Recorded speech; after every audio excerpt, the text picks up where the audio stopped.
Hi everyone, welcome back. And if you're new here, thank you so much for joining.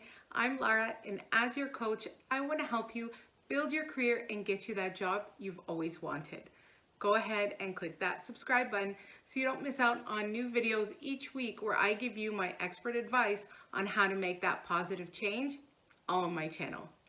By subscribing, you also help support my hard work and spread the word about my career advice. Resumes are an important tool that gets employers interested in what you have to say so that they can hire you to the team. Most resumes don't even get looked at because they usually run through an application tracking system. Over 90% of employers use this to screen resumes, and about 75% are rejected once they run the resume test due to simple mistakes that can be avoided. In this video, I want to teach you how to avoid these mistakes and to take out what possibly could be the reason why you're not getting these interviews. I want you to bring your resume alongside this video and let's go through together my top 6 resume mistakes. Number 1 is listing the experience on your resume more as job duties rather than accomplishments. Employers want to see what you've accomplished and what you could do for them and use actual examples.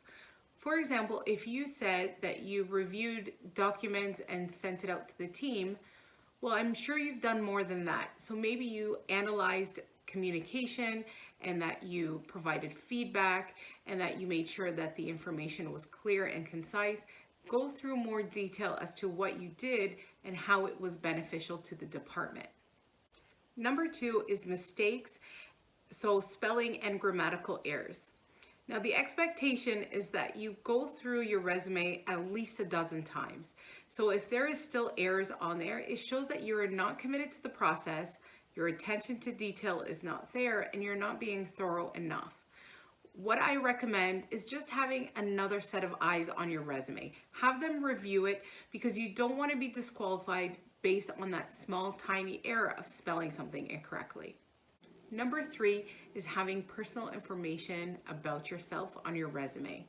Things like your marital status, your age, your gender, your interests, your hobbies. When hiring managers and recruiters are looking at resumes, you want to avoid any type of discrimination and unwanted biased opinion about you.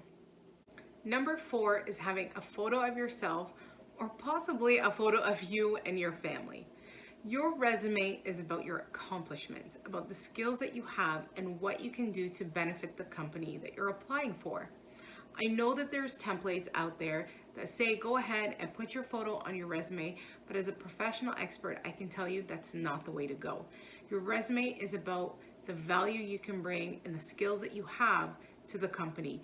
That's the most important part, not what you look like. That's not what's going to get you the job. Number 5 is using negative words to describe your skills and the career change you're looking for. Now, I recommend if you have any of these negative words I'm about to tell you in your resume that you take them out immediately. So for example, if you've listed, I'm struggling in my workplace because I'm not given my opportunity to use my full potential, or I desperately need a career change, or I'm not respected as the great leader that I am, or I'm looking for someone to give me a chance because I'm not given the recognition that I currently should be getting at my job. Those types of things are super negative and they don't show positive things about you. As soon as a recruiter or a hiring manager reads those things on your resume, they're definitely not going to consider you and you won't be getting an interview. Number 6 is having at the bottom of your resume references available upon request. A lot of people still do this and it's not necessary. It's redundant because when a hiring manager or a recruiter asks you for your references, it's expected that you would give that to them. It's just like me handing somebody my resume and saying, I'm looking for a job. Well, the act of the resume speaks for itself that they're looking for a job.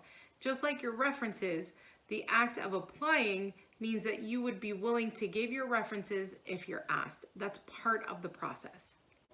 As a career coach, my goal is to help you build your resume so that you get noticed and you get hired. And you definitely pass that application tracking system so you don't have errors even on your resume. In the description below, I've created tons of videos where I talk about resume hacks and how to build your cover letter and how to build your portfolio. I'll list that all in the description below so that you can check those out after this video to help you continuously improve your application. I hope this video gave you some insight as to those mistakes that are easily missed on a resume and why they're not being considered. I hope you guys enjoyed this video, and if you did, please give me a like, and I would love for you to subscribe so we can stay connected each week when I post new videos. Thank you so much for watching, and we'll see you in the next one.